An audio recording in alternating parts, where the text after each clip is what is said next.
As you're embedding intelligence across the business lines, how do you define success? If you think about our goal is the same as any business leader's goal at a high level, that no, the business has to, that's the way to measure success. Pankaj Rai, who is the Group Chief Data Analytics Officer at Aditya Birla Group. He works with the mindset of a strategist and the pace of an endurance athlete. With the WWW framework, at what stage do you start thinking about it? I always say that what you do is one thing, and how you do or why you do also teaches you a bunch of things. So what we are now recommending when we are engaging with new businesses today is to say, we will not start with the project. So when we reflected and we had a day-long workshop, we came up with a set of principles, and those principles were 3 layers of saying you have ways of thinking, ways of working, and ways of doing. Ways of thinking, how do you think about strategy? Ways of working, how do you scale it? And ways of doing, which is the technology. Now we are stopping at the top. So what are some of the principles that sort of stayed constant throughout, and few things you felt that you needed to unlearn as well? Whenever you bring a new capability into any company, if those people are not meeting you, I think the engagement doesn't happen very well. There was no one to look back to say what were they doing and what do I need to do differently. What if transformation was not about just fixing something that's broken, but about constantly redesigning what's possible? With a world where data is the new compass and AI is redesigning the rules, staying still is not an option. So, welcome back to Build With Shreya, the podcast where ideas and stories inspire you to build something extraordinary. He is reimagining how India's largest conglomerate is rethinking about digital transformation, AI, as well as enterprise strategy. But what sets Pankaj apart isn't just his resume, it's his lens. In this episode, we'll explore what it means to drive transformation across diverse business contexts, whether it is running AI co-pilots or redefining the meaning of data in leadership. So let's dive right in and welcome Pankaj Rai to Build With Shreya. So it's really my pleasure to have you on this podcast, Pankaj. We've been speaking for a while. We met last year. Never thought that we'll be here. So thank you so much for coming. Lovely to be here. This is a good way to come to Gurgaon, because I always come to Noida, but my friends keep telling me you should come here. So I met my friends thanks to you. So you had a rare vantage point, you were managing structural compliances and credit management systems at GE, and then, a different data-driven approach at Wells Fargo, and now leading the AI-driven initiatives at Aditya Birla Group. There's like a whole transition in your journey, right? So how did your experience at GE sort of shape, what you're doing at Aditya Birla Group right now? So to share, first of all, you mentioned the word, you have a rare vantage point. I believe each of us is rare because no two people are the same. So many a time we tend to equate ourselves with the cohort of school, college, industry, whatever. My belief is if we look very deeply, each of us has been having a rare vantage point if they were applying their mind and not, just following instructions. So that's that. Secondly, all the things that have happened in my life, none of them were planned. They just happened very organically and naturally. So if I were to answer any question saying how did this help that, it's all in hindsight. It wasn't as if I was seeking some information or gaining some skills with a view to apply it in a certain way. It all has happened. So if I were to just compare GE to whatever I did later, I think the big thing that I learned from GE were 3 or 4, although I was working in the financial services business. So conventional wisdom based on my CV will tell you that I learned risk management or finance or whatever. But there are many other things that I learned in GE. And I always say that what you do is one thing, and how you do or why you do also teaches you a bunch of things. So GE was a company which was a conglomerate. It believed in being number one or number two in their industry. That is what Jack Welch used to say. They were a big focus on Six Sigma and continuous improvement, big belief in leadership, seamless behavior, boundaryless behavior, and many other such cultural aspects. So to me, GE was a great place to learn how a global corporation operates. How do you utilize processes to improve things, bring people together? How do you think about leadership or just whole behavior of working in a large company? So to me, I think GE was a great place which changed the way my career trajectory took off. Because prior to GE, I was in a financial services industry by and large, and I had always felt that I was a finance person. That was my identity. But G forced me to get into a Six Sigma role because the point in time that I was in G, Six Sigma was the rage, and Jack Welch was establishing that as his signature practice to say, while it is a big company, this is the language which all of us will follow, which is we'll all continuously improve, and Six Sigma is the way to do that. So he would force every business to put certain people in Six Sigma roles to create that culture. And it was a very structured process. So I was almost forced into a Six Sigma role. I didn't want it, but I went there. But having done that, I think I realized that one can improve any process because I was a process person. And therefore, my identity of being a finance person broke down. And I said, frankly, I could, be in any place and I could improve it. So therefore, later in life, I was never self-identifying myself as a finance guy or a business guy. I said, I'm a process guy. I can improve anything that you have for me because Six Sigma taught me that. And therefore, in future, I was not so worried which industry I'm joining, which company I'm joining, because I think I felt that I am armed with a new tool which can be applied anywhere. And I don't care what you have, I will improve it. So I think I would say that the confidence to get into an unfamiliar situation and improve it that G gave me allowed me to do a lot of other things in future which seem disconnected. But I think the confidence of Six Sigma allowed me to take on those roles, and maybe I feel I did it successfully. Great. So I have a follow-up question on that. You sort of worked in tech conglomerates and as well as banking, right? Each has its unique rhythm. So what are some of the principles that sort of stayed constant throughout? And few things you felt that you needed to unlearn as well. So if you could just shed some light on that. I think there's always, at least now I'm using the terminology of product management to describe what I did. I think the product terminology, management terminology say that your product is an ever evolving set of things. Every 2 weeks you have a sprint, you add a new feature, you look at customer feedback, you put it in your backlog and you prioritize it and launch it and so on and so forth. So I think inadvertently I was probably doing the same thing, that taking life as it came. Look at being very agile, looking at what the context was, utilizing that context, creating the contribution that was very relevant to that context. So therefore, I didn't have a preconceived notion about anything. First of all, most of the jobs that I took up were relatively new for me, and many a time they were new for the organization. So when I went to Dell, which was my other job, the job that I did was never done before me by anyone else. So it was a new job. Interestingly, the job that I did with Standard Chartered, which was about after G, that was also a new job. Now, when I think about it, my job at Wells Fargo was also new. And my job at Aditya Birla, I was the second person doing it, right? So they were relatively new jobs. So I think the advantage in hindsight now I have is that there was no one to look back to say, what were they doing? And what do I need to do differently? There was nothing to look back for. And the idea was, what should I do? So I think I found it an advantage. A lot of people like templates, like directions, like some this thing. I think now in hindsight, realize that I actually am quite happy with no direction or no template, and think, okay, let's just apply common sense. Let's just apply first principle. Let's talk to people, figure out what makes sense at this point in time in this organization. So I never carried any best practice from my previous company to the next company because those companies were different. It was a different time, and I think the role was also different. So I just carried some generic learnings, which is to say, be commonsensical, don't try to apply this and there, but some basic learning of being collaborative, taking everyone together. In fact, the terminology I was using some time ago was what Modi ji uses, which is "Sabka Saath, Sabka Vikas, Sabka Vishwas, Sabka Prayas." So if you translate that into English, saying you all together co-create with trust with everyone's inputs. And I think that's a very timeless wisdom, which can be applied to any organization, any situation, so on and so forth. So I would say that in some ways, that probably summarizes what was being done in these points in time, although not explicitly, but intuitively.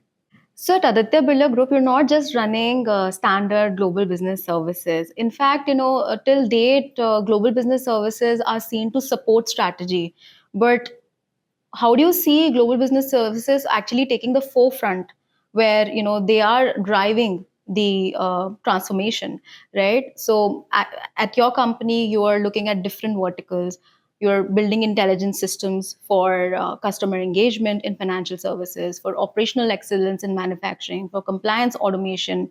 So what are the signals that you look for? How do you sort of make sure that even though you're building these solutions for different verticals, they're not forced to be standardized?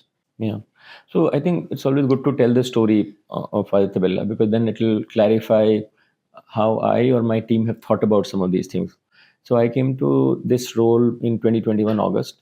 Uh, COVID was at its peak. Everyone was at home. My predecessor, who had incidentally referred me for this role because he was moving out of India and he wanted, to put this team in good hands because he had started to create it, but hadn't moved too much forward because COVID had hit and things were at a standstill. So I came in. Many of the leadership team members and many of the analysts also quit because this team, the analytics team that I represent, was set up just 3 years ago, and then very suddenly COVID had come about, and no one was very aware of what this whole new team is all about. We were sitting in Bangalore. Most of the large group companies there are factories, there are offices in Bombay and all of that. So interaction was not happening. Okay. So whenever you bring a new capability into any company, if those people are not meeting you, I think the engagement doesn't happen very well, and you feel that why am I here and things like that. You can't do it remotely. So that was what I was facing.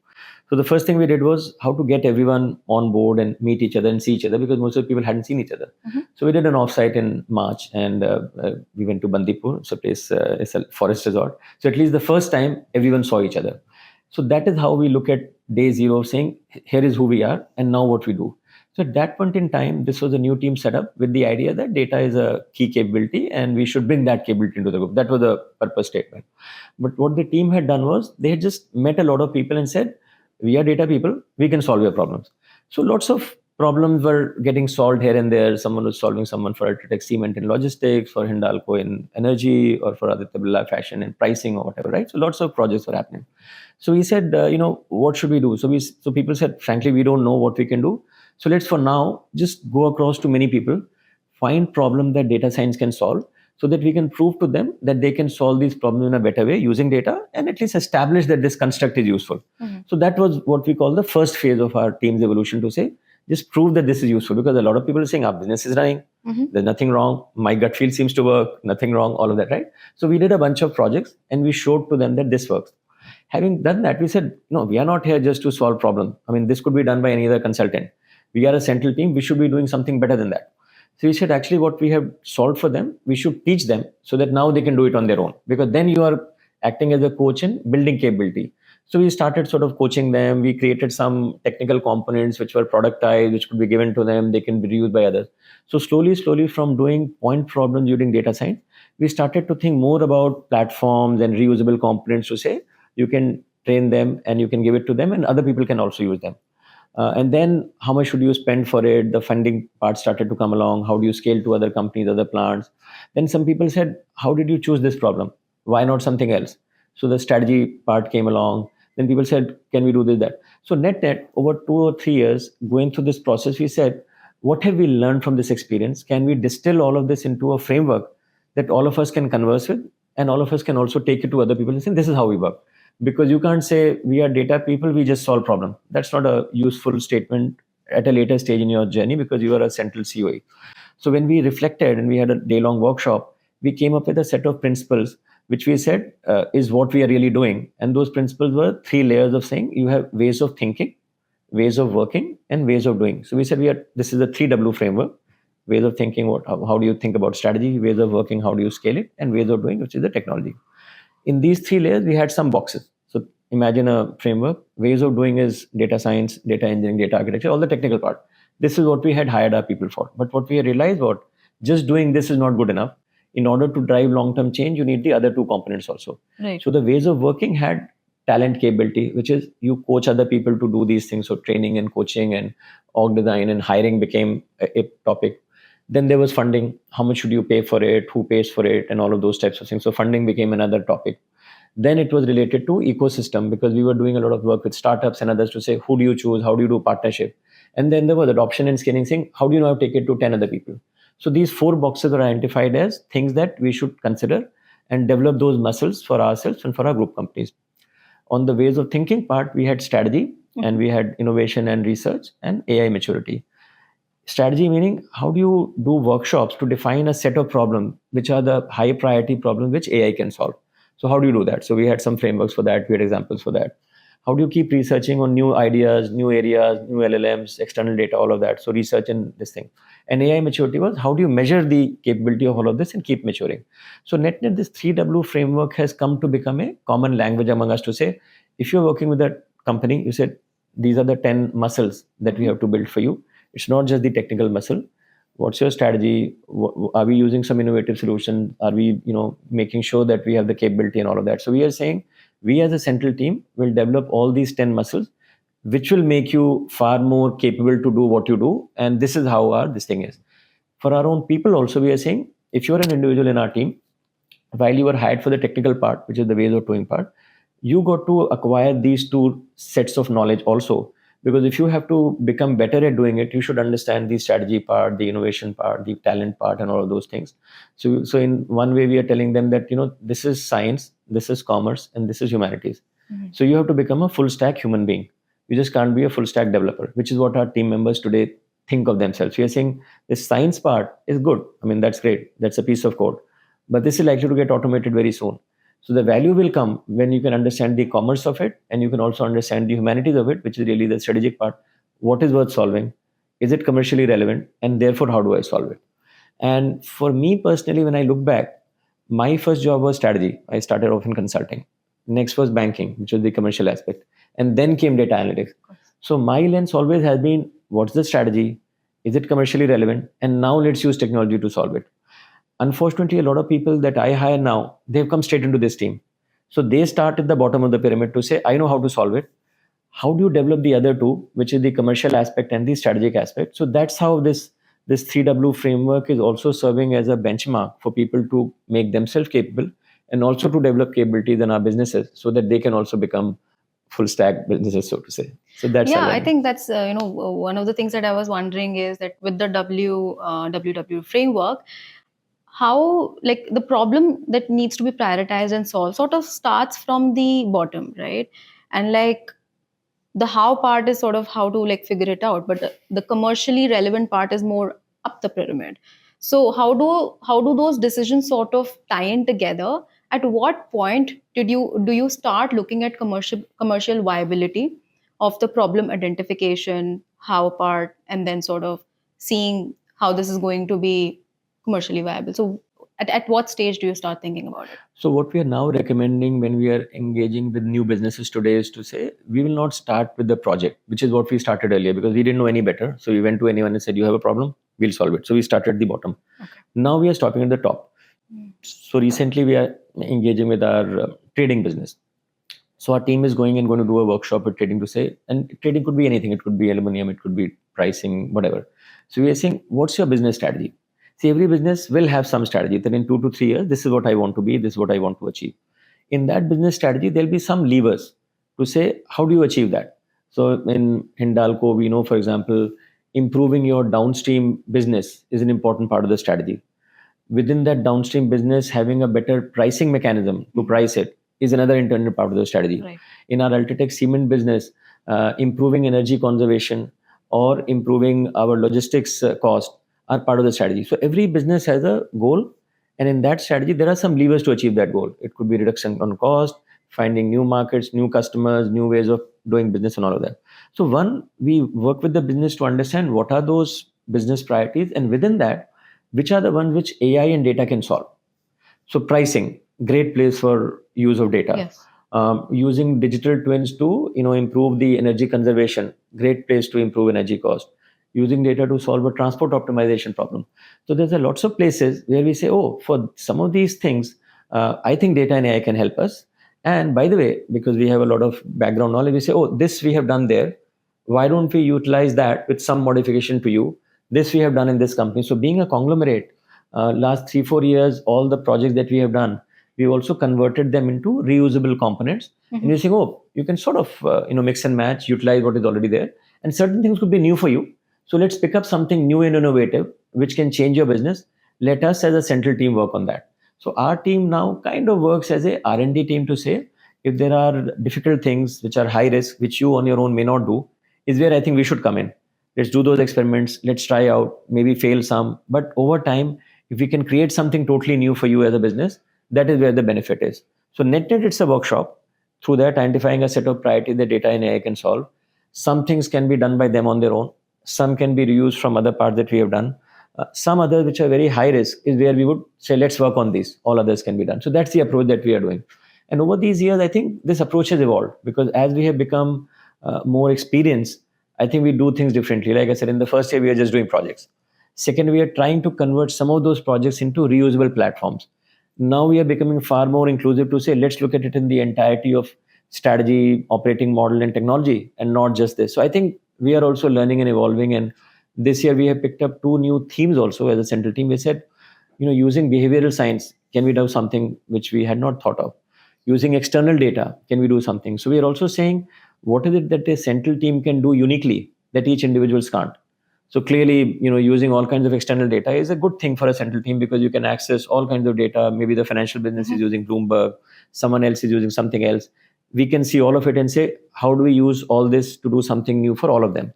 Similarly, for behavioral science, it's a new technology which not many people have used. So we are trying to, merge neuroscience and data science and say, can we do something interesting in the world of safety, for example? So basically, trying to experiment and trying out new things is what we think we would contribute. So it's evident that at Aditya Birla Group, you're sort of prioritizing tech adoption, even investing, in fact, in proactively solving problems. But that's not the general thinking that we see with different companies in India when it comes to adopting AI, specifically because there is a ROI mindset to technology.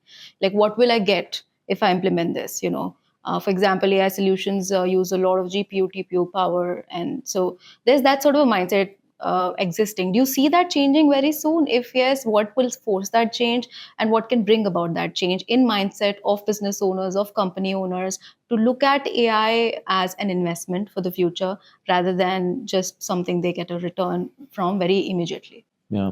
So I think, what I have observed is anything new which comes in, by definition, it is new and not proven. So there is a resistance to invest money because you don't know, maybe it will fail. So that's a natural thing that any technology will probably go through a life cycle. I think what I learned in G, going back to my G days, which was a conglomerate like my current company, I think what I learned through my Six Sigma experience, because I was a black belt, that common language which everyone can understand was a great way to communicate across the organization. And the common language for Six Sigma used to be what we used to call DMAKE. And DMAKE stood for define, measure, analyze, improve, control. So whether you were aircraft engines or credit card or super abrasive or whoever, everyone was doing process improvement. The language for process improvement was define the problem, measure the baseline, analyze the data, improve it, and control it and keep it. Very simple, very commonsensical. But there was a science to it. How do you define problems? What is in, what is out? How do you analyze stuff? You do fishbone diagrams, you do VA and V analysis, all kind of stuff. You do analytics. By the way, this analytics is what AI has now become.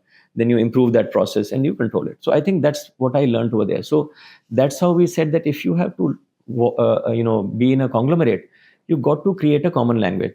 Now, DMAKE common language was adopted in the industry. Everyone who was doing Six Sigma adopted DMAKE. There were courses out there. Everyone followed it. So it was easy. Over here, AI-led business transformation doesn't have a common language in industry, and I doubt it will have it. So we went out to create that language for ourselves. So the 3W framework was born last year out of that feeling and need that can we create a framework that we all, as our own team, can communicate with each other and hopefully make it a common language for our group company so that when different people talk, they understand what we are talking about.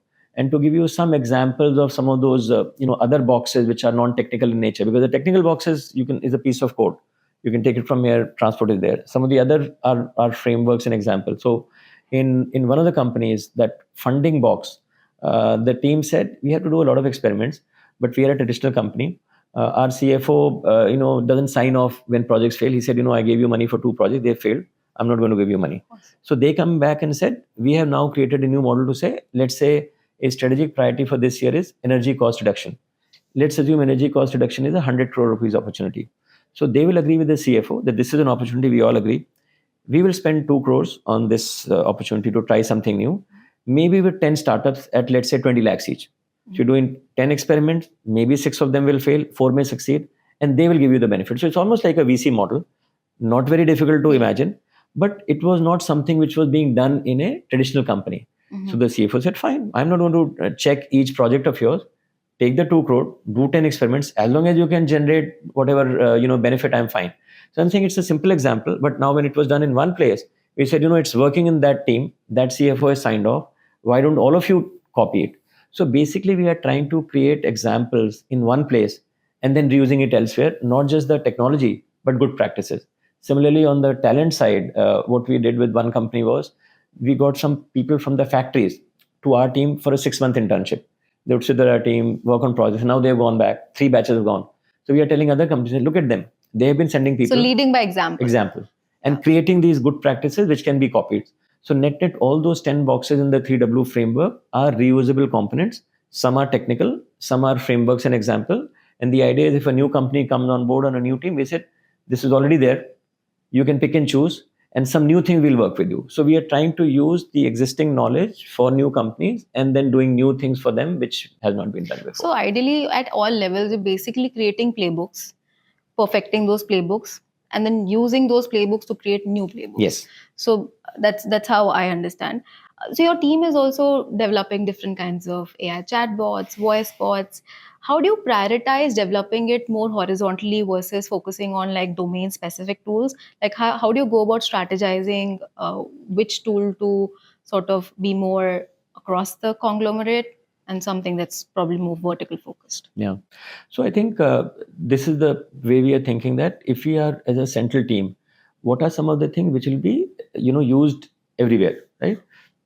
And we keep creating frameworks. So one of the another acronym that we have started to use is called SIRIS, SIRIS. So you're saying whatever we do, it should be strategic, it should be innovative, it should be reusable, it should be impactful, and it should be sustainable. So you're saying if you're working on a project, is it strategic? Is it making sense for all of us to do? Is it innovative? Otherwise, why would you do it? Then reusable, so that others can use it. Then impactful, you should know what impact it is causing, and it is sustainable. So series is one sort of buzzword that we are using in Intel to say this is how we should choose what we work on. But the larger point is we are choosing things which have enterprise-wide usage, because anything that is just relevant for one company, we would train them, coach them, guide them, and they can do it for themselves. I think our value is if you do it in one place, it should be leverageable across the board, because that is not something anyone else will do. Anything for any one company or one division, they are anyway entitled to do that, and we can guide them. So we are trying to, like I said, create some LLM based solutions. So we have created a what we call the asset taxonomy management framework. So this can be applied to any factory in the company. So basically, you have factories. In factories, you have equipment. Equipments have sensors. You have to capture data from those sensors to create models.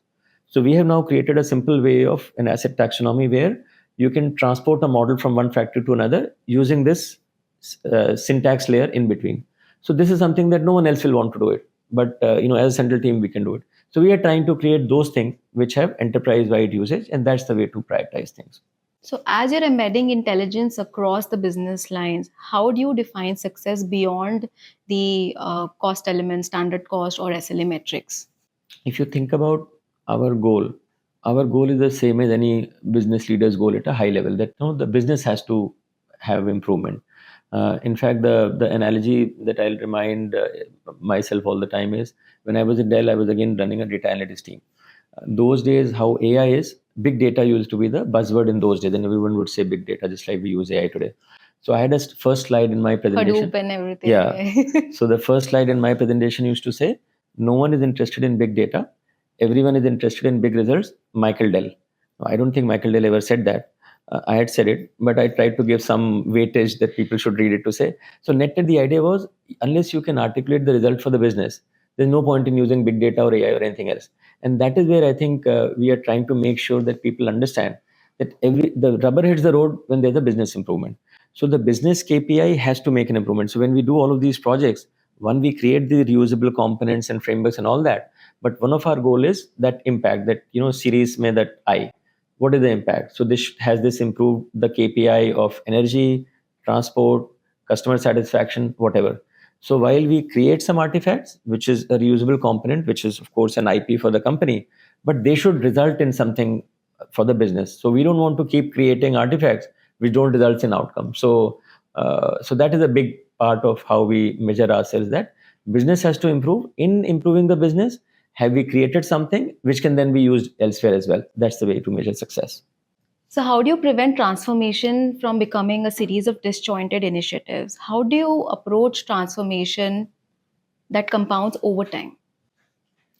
So, like I said, these days, at least in the past, we were actually doing very disjointed work. We would go to anyone and solve anything because we were learning uh, the business. We were making sure they understand what data science is, and we were also learning what we could do. But now, with this 3W framework in place, our approach is that think about everything from a business lens. So, the starting point is that strategy workshop to say, what is your strategy? And in that strategy workshop, we are not just trying to say, what do you think you want to be? We are telling us them that, do you think you could do this? So our job also is to help them reimagine business because technology is available. Because many a time business people are thinking about the business in a linear way, the way they have run it. Our belief is that our success factor would be, can we help them reimagine things which was not possible before based on old technology? I mean, imagine, we have seen all these platforms. I mean, I have become a user of this company, Acco Insurance. Some years ago, someone introduced me to it. Now, I had never used insurance buying online, but I was very fascinated to see in 5 minutes I could buy insurance which is sitting in my DigiLocker. So I tell my team that, whoever designed that product must have thought very differently using technology to say insurance can be sold very differently. Similarly, all the platform economies, someone came about and said this thing can be done differently. So our job is to work with our business teams to help them imagine their business in a way that hasn't been done before, which will create some really business model related innovation. That is the holy grail. Now we won't get there immediately, that will come, but I think the aspiration should be that you should do some linear improvement for the business, help them become better, but once in a while try to bring something totally disruptive which hasn't been done before, and that will happen only when you are at it, having lots of iterative conversations and hit upon an idea, try new things, something will succeed. So that's how we look at it. It's a journey of iterative evolution with the business teams. So, what's one AI deployment at Aditya Birla Group that fundamentally shifted how the units operated? I don't think I can name any one thing because our businesses are so diverse and we are still in a very early stage that I can't say that, oh, this one is really big. I mean, there are things which have happened. So I like the fact that in our aluminum business, we melt aluminum over a 36-hour process, and the idea that there were all these sensors, you could collect the sensor data and predict that this temperature can vary beyond the norm and prevent that from going, which will improve the quality and the energy conservation. Now this idea that you can create a digital twin of that equipment became a very common thing for any other equipment as well. So while it served that purpose, so I think we are learning few new things. Digital twin was an idea. Now, having done one or two projects, it has become a norm that we are trying to do many more things. Similarly, dynamic pricing in a commodity business like ours was not something which was very well known, but it is being done in some businesses. So I think we are still learning, and we are going to hopefully impact every business metric possible. So basically, the business metrics are revenue, cost, risk, and so forth. So I think we are doing projects in many of them. Over time, we hope that we should be able to impact most of those business KPIs using some reusable components, which are far more efficient than what was there before. So, have you come across a myth while you propose advanced analytics to legacy business owners? I think the biggest myth for all these change management projects is that they start off as being technology projects, but they are all really change management or mindset projects. And especially with the newer technology, I think the biggest thing that we need to work upon is the mindset. So our 3W framework is really that, the why and the how, or the ways of thinking or the ways of working. If you think about any modern company, the ways of thinking is real and agile way of thinking, saying what's the customer telling us, what's the market telling us, how are we agile. Way of working is every 2 weeks launching feature. So I think thinking very broadly, thinking innovatively, iterating and innovating are totally new things which are not very familiar to legacy businesses where things happen at a very, very slow pace. So I think we're trying to bring this new way of thinking and new way of working, which will take advantage of this new way of doing. So that's how we are saying that don't think of the technology as a starting point. Think of your thought process, think of your operating model, think of those change muscles as a starting point. So if you're agile, then you can consume technology. But if you're not agile, you can't consume this new technology. So I think that's the big thing, which is, I think, true for any new technology which has come about. So, according to Stanford's AI 2025 report, there is a 50% increase in the enterprise AI application deployments. However, only a fraction of those really scale beyond the pilot phase. So, in your experience, what are the cultural and as well as the implementation pitfalls when it comes to the architecture, which sort of stagnates scaling for those deployments? So I think there are two, three things which are actually very timeless. So, whenever we hear of 80% of M&As fail, 70% of new technology deployment fail, all of those things we keep hearing about. My view is that those failures are happening because of the top two Ws. We have not paid enough attention to the ways of thinking and ways of working.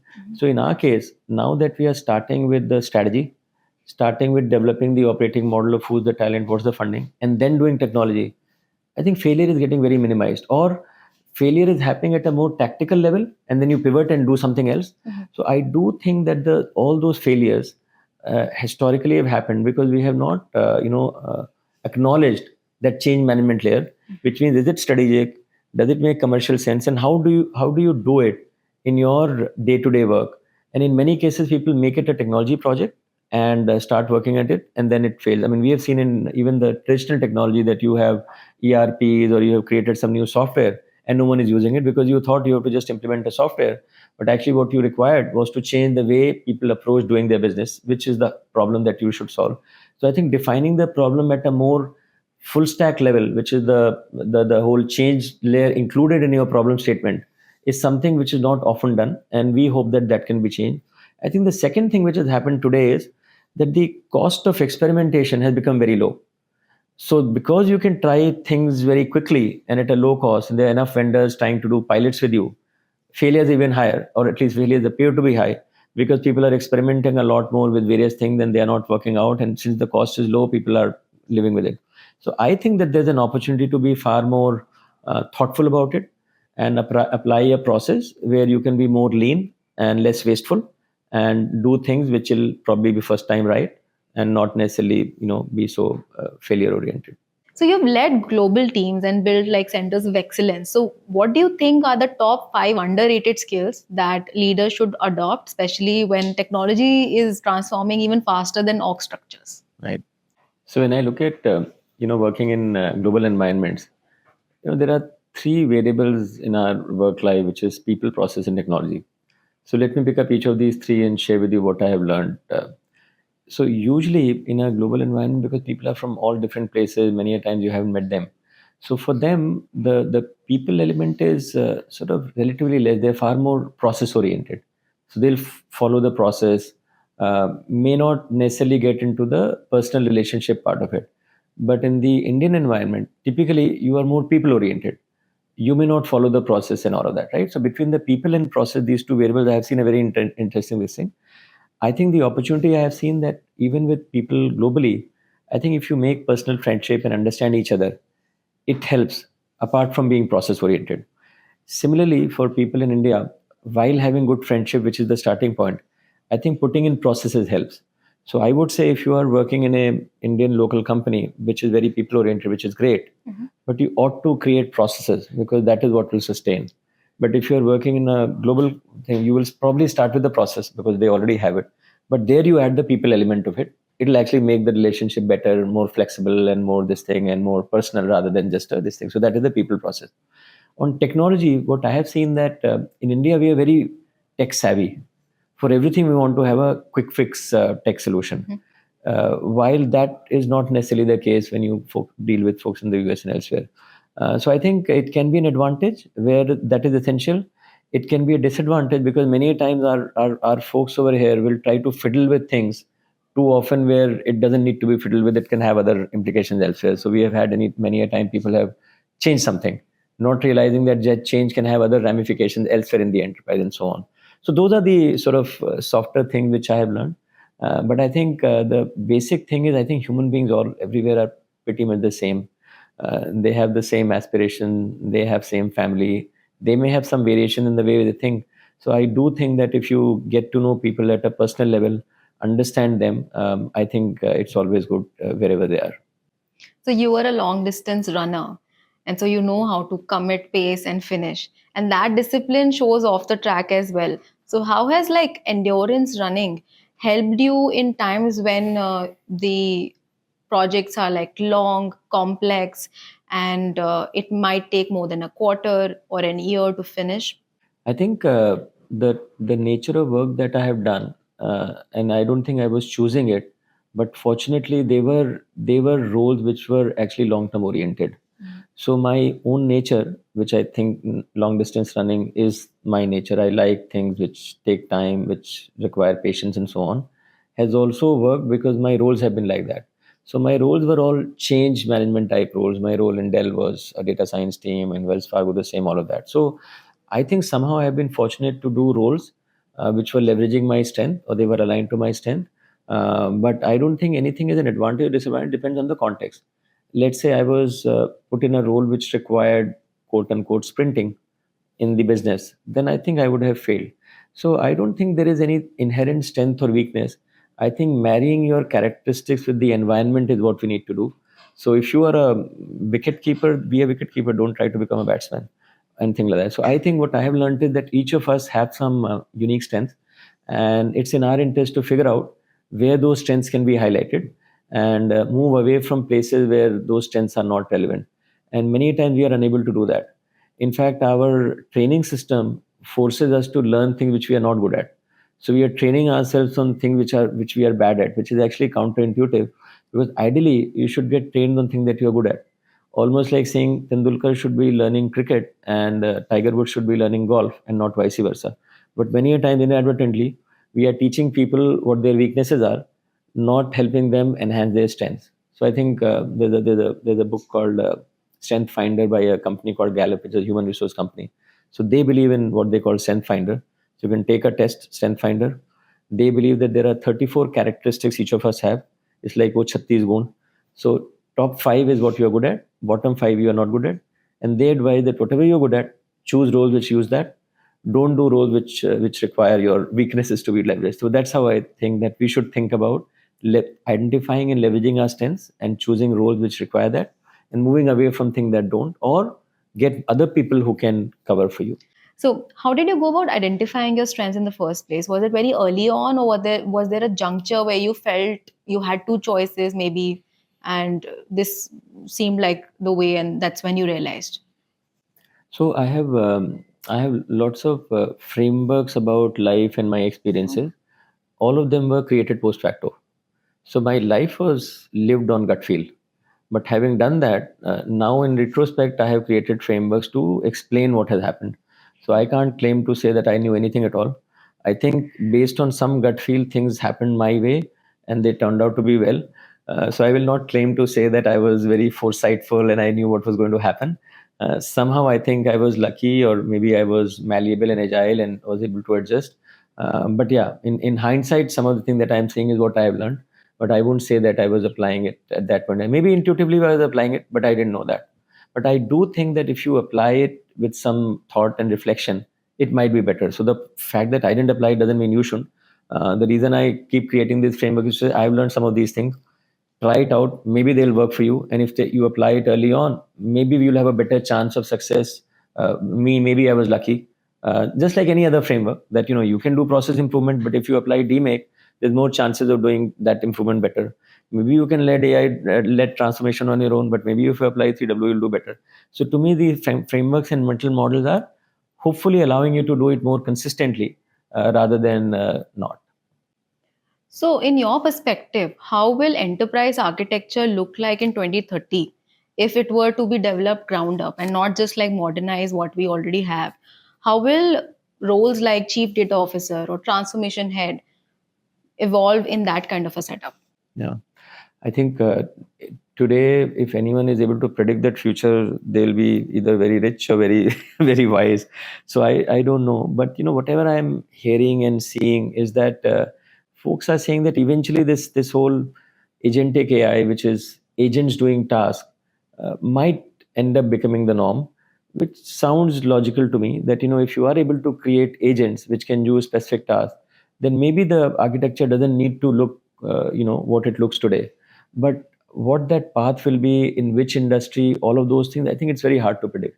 But I do believe that I think as we keep working on some of these things, we'll discover the next layer, because it is like peeling the onion. I don't think you will know the future. It's almost like agile product management, that directionally where this product is headed, Where it'll land up, you don't know. So I think our job is to continue to peel the onion, keep adding the next feature, keep figuring out the next evolution. But I won't forecast the future 5 years. So, according to you, what is one bold change that companies need to make in the next 3 years to stay competitive? To me, I think the biggest change is this whole related to mindset. See, I think the org structures and all our ideas of an organization were created 50 years ago.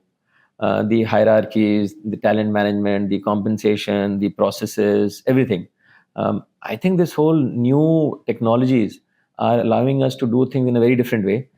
So I think people have to fundamentally reimagine how various enabling functions work. So if I pick up function like HR or finance or procurement or wherever, I mean, these are quote unquote enabling functions. So when we talk about a new enterprise, which is very new, it won't be new till those enabling functions have been reinvented. So if I were to look at innovations or experimentations, which basically drive change, in enabling functions, I actually don't see much. The HR function looks exactly the same. It has the same sort of function. It has some things here and there. Finance function looks very similar. Procurement function looks very similar. So all the functions that we have created, which are the enablers to an organization, they don't look very dissimilar to the past to me. So my view is that unless your enabling functions are also agile and experimentative in nature and coming up with new innovation, I don't think you can drive enterprise-wide transformation. Only the sales or manufacturing can't change. They have to be enabled by enabling functions. So to me, enterprise transformation requires all functions to come together and reinvent themselves. Only then can the whole thing walk in parallel. It's almost like saying that in a team, if only two players are evolving and the rest of the 10 are the same, the team's performance is not going up. So everyone has to evolve together. And today in organization, we are prioritizing sometimes sales, sometimes manufacturing, sometimes some functions to say, oh, these are key, we need to change them. To me, the entire orchestra has to evolve together for the best benefit of the organization. So many boards still view transformation as a project, like it has a start line, it has a finish line, but you have lived through cycles which involve like long term change. So, how can CXOs today develop that sort of a operating rhythm where transformation is not, just a periodic intervention, but more like a continuous capability enhancement? So I think to me, continuous reinvention or continuous creativity and innovation, I think has to become a way of life. I don't think it is an option anymore because everyone around you is trying something new. So if you don't have that mindset, you will stay still. So to me, I think I'll go back to my 3W to say you have to develop all those three muscles and become a full stack human being where your humanities, commerce, and science gets integrated is when the magic happens. If you do it in silos, I think you'll probably not get there. So, I have a bunch of quick questions for you, and we'll do it like a rapid fire. So, let's get started. So, shared services market projected to grow at 23.7 CAGR through 2030. Are we reaching the peak of shared services consolidation, or is there still white space left to innovate? I think shared services is seen as headcount arbitrage of global work coming to India. My suspicion is all these growth rates imagine headcount arbitrage to continue. But if a lot of agentic AI and new technologies come into being, these growth rates in the way they are being projected should come down. So, AI enabled ERP market expected to double by 2028 as companies shift to predictive and real time operations. Question is this finally the era of intelligent ERP? Or is the value still mostly unrealized in day to day enterprise use? Yeah, I think ERP is one component of technology enablement of an enterprise. To me, over time, some of these dividing lines will, move away. So if I look at the entire tech intensity of an enterprise, I think that is definitely going up. Just like an automobile had very little electronics, and at one point in time, I remember they said 35% of a car is electronics, and now maybe it's battery. So to me, the tech intensity of a company will go up. Now, whether it will be called ERP or agentic AI is hard to say, but I do think some of these new technology will become more important than before. So, global business services workloads rising 11%, budgets only 7%. Is efficiency still the right North Star for global business services, or should adaptability now take the center stage? I think you have to continue to reimagine to our previous point, I think productivity will remain, but that is just one lever of progress. I think you have to continue to reinvent your business model, and pure productivity will not be the best way to move forward. If you had to describe the future of operational intelligence in a few words, what's next? I think operational intelligence in my mind is this whole agentic AI which is coming into being, and to some extent it's already there. I think it will just become more pervasive across the enterprise. If you had to recommend one AI tool or platform for emerging leaders to explore, what would it be and why? See, right now I use Perplexity a lot. Yeah. If I have any question to anyone, I ask Perplexity first, and then I ask someone else. So I'm sure there are many tools, but for me, that's the one. One book that profoundly influenced how you think about leadership, innovation, or life. I think I have several books which change my perspective. Sapiens is clearly one of them. But there's another one called Donut Economics, which is all about how do you create a sustainable society. Is very, very unique. And I think a third one I could recommend is something called The Invisible Women, which changes your perspective about how you think about gender diversity. If you could organize a leadership offsite with a long run, where would it be and what's the post run cafe order? I have been to a place called Satara where I did a long run. It's in the hills, so I really like that place. So that can be one, and the cafe order has to be salads and healthy food. Any podcast or content source you return to when you want to stay sharp but also inspired? No, I think what is happening now is that new contents are coming all the time. Yeah. And I rely a lot on recommendations from my friends. So tomorrow someone will recommend your podcast, so I'll go to that, which means I would have left something else that I was reading. So I think it's a continuous Yes. effort to look at new things which are coming your way. And we have learned so much about different frameworks, both in your work as well as life that you sort of follow. If you were to pick the top ones, could you tell our audience about them? I think I like the health and fitness one more because I believe that unless you have good health, nothing else is relevant. So there, my framework, I call it a SEEC framework, and there are these four variables that I believe are good for our well-being. So S stands for sleep. So to me, I think unless you have that, everything else becomes irrelevant. And for me, I realized that I need 8 to 9 hours of sleep. So I prioritize sleep over everything else. So that gets number one. Eating, exercising, and expression are the three E's. Eating for me is because I'm a runner. What I have done to myself is that I need to be constant weight for my next run. So once in a while, I may binge or I may gain some weight, but I'll make sure that I come back to the same weight before my next run, which happens 3 or 4 times a year. So I make sure constant weight is my eating philosophy. I think exercising the same thing that I do running and cycling and badminton and all that, which is a part of my life. So I think everyone should do something or the other. Expression is all about your thought process. Somehow I don't know how that I don't remember too much about the past. When I go for reunions, I forget things. I don't have a big view about the future, so I end up remaining in the present. Now, if somehow I think if people can do that, life is so much fun. You're not worried about things that happened many years ago. You're not worried about what's going to happen in future. Living in the present is what they say is great. So somehow I think if someone can do that, these S3s are very good. I think another way to think about this that I have come up with, which I think resonates with a lot of people, is that our mental model was trained on scarcity when things were less, and therefore we would overconsume and hoard. I think now a lot of us have reached abundance, and the same mental model is wrong. So therefore, if you look at the two things that we consume, food and information, we had consumed that much more before, and we would hoard it. But today, those two things being consumed more is causing obesity and mental illness. Yes.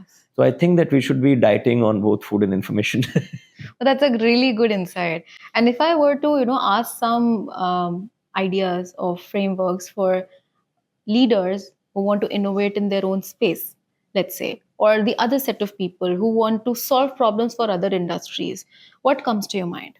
So one of the framework that I came up with for my daughter when she was going to college, and I utilized the economic principle of supply and demand to say, how do I summarize my life experiences into a framework? And it ended up being a 5C framework. But I looked at a few trends to say what is going to be in high supply, high demand, and low supply. And that should be good because economics tells you that. So the first trend was globalization. So in my life, when I graduated 91, India globalized. China globalized 10 years before that. So I think globalization has been a big trend for our life stage. I think it has given immense benefits. We have created lots of high GDP growth, lots of progress, things like that. I think it has created trillion-dollar companies. It has created billionaires. So I think while it has created a lot of wealth, I think it has not been equally distributed. Mhm. So the Gini coefficient has Yes. gone berserk. People have gotten that, but many people still understood the other day. So I believe that the future will belong to deglobalization. And I said that 8 years ago when it was not happening. Today, I think you'll say, this is already happening. So at that time, it was very prophetic to say, oh, you think deglobalization. So therefore, deglobalization to me was the trend because people will say that this whole benefit is not getting passed on. So people will look inward and people will create boundaries, tariff boundaries, and being more selfish, all of that. So I think the supply side of humanity is going to become more selfish, which we are seeing. People are thinking about Yes. us, themselves, and not everyone else. If you look at the demand side, what does the world need? Global warming, terrorism, all the public sector problems, you need collaboration. You can't solve it on our own. You have to collaborate. All private sector wealth creation has happened through collaboration. Everything is a platform economy. It's an ecosystem. No one is on their own. So my thinking was that the world seems to need collaboration, whether private or public. But what it is getting is the reverse. People are looking inward. So the first C to me was compassion. Compassion meaning that if you are an individual, think about everyone, think about long term. So if you are solving anything with a much wider landscape of things, you will be more relevant in the long term. If you're solving only for yourself here and now, you'll only be relevant here and now and not later. So that was my first C derived from economic principle. The second C related to the linearity of the world that we had experienced. So Six Sigma was all about moving faster because you could do improvement. Toyota did continuous improvement, beat General Motors and Ford Hollow till Tesla came along. So then we realized that just continuous improvement is not good enough. There are other things happening also, and you have to be far more this thing. So you have to become far more creative. So that is the another C, which is being creativity is important, not just continuous improvement. The other one is related to the scarcity and abundance that I spoke about. In the scarce economy that I grew up in, there were just two choices. Engineer, doctor, foreheads, Colgate, ambassador, this thing Fiat Fit. or Vespa Lambretta, right? So people had just very two choices, and you took one and the other, and you were very happy with that. And now with so many choices, and therefore the way to decision making was spot a trend. So my father spotted a trend that you should be an engineer or a doctor, and that's where I went. Yeah. Right now, you can't spot a trend because there are so many things happening. There are so many opportunities. So your trend spotting approach will not work here. So what do you do now? So I think you have to trend setting is possible that you can experiment, figure out what you're good at, and you can set a trend. So to me, this C really, is conviction. So I kind of came up with these three C's and went back and said, I think if you are compassionate, thinking long term, thinking more broad based, that will help you develop your own conviction. And if you're creative, I mean, those are the three C's that I said are relevant. But after 2 years, my daughter had forgotten that. So I said, I need to add two more C's and make this complete. So then I added curiosity and communication. So now it's a more like a circular framework, like a flywheel of Amazon that Jeff Bezos used to say. Be curious. So keep acquiring new information, new variable. That will make you more compassionate. You have a much better view of the world than you had yesterday. That will give you the conviction of where you want to play. That will make you creative. And if you communicate, people will give you feedback and you can go back to being curious again. So this 5C to me summarizes a way of thinking about the world in future. And while it was given for Pragya, later on I realized it's a very generic framework which is relevant for me or anyone else as well. So I would say to me this 5C represents a good way of describing what I have learned and what can be utilized to go forward. Very good. Great. So it was so good to learn from you. So we have come to the end of our podcast with Pankaj Rai, and we got great insights on a number of frameworks we can use both for a life as well as work. And so I hope to see you next time with long-term plans in terms of what you want to do, how you want to go about it, how do you want to innovate, and we'll explore new ideas and stories to build something extraordinary. So see you then.